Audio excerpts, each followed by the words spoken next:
PMI ke Taiwan dicabut pada Kamis pekan lalu. Sejauh ini, 96 PMI telah lolos inspeksi dan 11 diantaranya akan tiba di Taiwan pada hari Rabu. Namun, karena ketatnya ambang batas dan saat ini hanya tersedia 1.700 tempat tidur di karantina terpusat, agensi mengalihkan PMI lama di Taiwan ke majikan baru sebagai pengganti.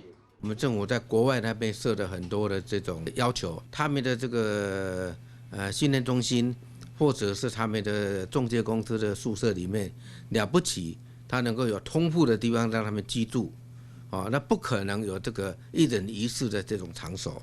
Sebelum datang, pekerja migran akan dilatih di negaranya. JCC menetapkan hasil tes PCR pada 3 hari sebelum memasuki pusat pelatihan harus negatif. Kemudian, 72 jam sebelum berangkat, setelah tes 2 kali PCR, calon PMA harus tinggal 1 orang per kamar untuk menghindari infeksi. Untuk bagian majikan mengadopsi sistem poin dalam menentukan prioritas perekrutan. Jika majikan memiliki kamar dengan toilet di dalam, maka majikan memiliki prioritas yang lebih tinggi untuk merekrut pekerja migran. 如果现在制造业来讲，一些大厂它应该是比较比较有优势嘛，因为他们提供的这个住宿的环境都是属于套房式的多一点，但一般小型规模或者家庭的，他们就是可能就是要吃亏一点。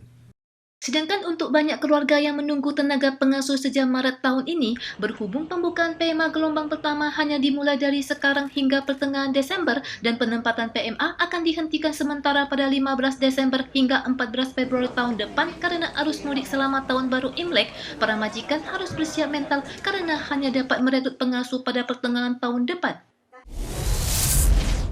Kebijakan perbatasan berbagai negara telah dilonggarkan dan sejumlah negara telah membuka pintu bagi pemegang bukti vaksinasi. JCC sebelumnya mengumumkan vaksin Medigen telah diakui Selandia Baru, Palau, Indonesia, Argentina, Israel, dan Belize. Tetapi kemudian pada tanggal 13, JCC meralat pengakuan vaksin tidak termasuk Argentina dan Israel. Di samping itu, Kemenlu menyebutkan tanggal pelaksanaan pembebasan karantina untuk masuk ke Belize masih belum diumumkan. Menurut statistik JCC, hingga 11 November telah ada 770.000 warga yang menerima vaksinasi Medigen. JCC kembali mengumumkan warga yang divaksin dengan Medigen dan ingin ke luar negeri dapat menerima vaksin campur dosis kedua setelah 28 hari penyuntikan dosis pertama.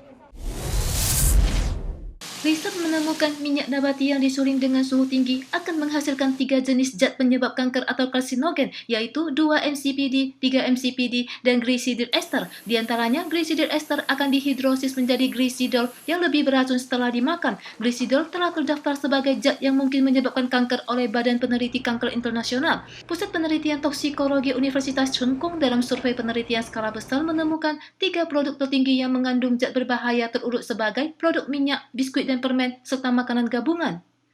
这跟我们国人的饮食习惯有关啦，油炸、高温烘焙的食品，还有油脂比较高的食品，尽量少吃。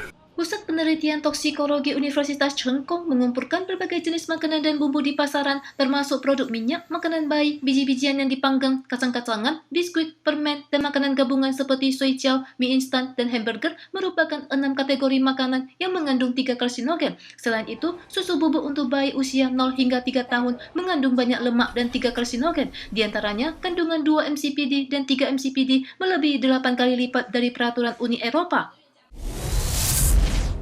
Pada tanggal 14 pukul 9:05 malam, terjadi gempa bumi berkekuatan 5,3 SR di Laut Ilan. Pusat Pengamatan Gempa mengatakan ini merupakan gempa susulan dari gempa kuat 6,5 SR di lokasi yang sama pada 24 Oktober. Gempa susulan terkuat tahun ini juga mengguncang Kabupaten Ilan, Kota New Taipei, Kota Taipei, Kota Taichung, dan Kota Taoyuan tertinggi hingga 3 SR. CWB mengatakan tidak menutup kemungkinan masih akan ada gempa susulan dengan skala 3 hingga 4 dalam 1 minggu mendatang.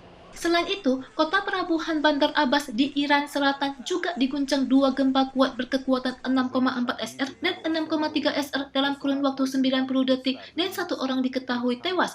Menurut laporan media asing, saat terjadi gempa kuat 6,4 SR, banyak warga berhamburan keluar untuk mengamati situasi lanjutan. Sekitar 90 detik kemudian, terjadi gempa kuat kedua 6,3 SR.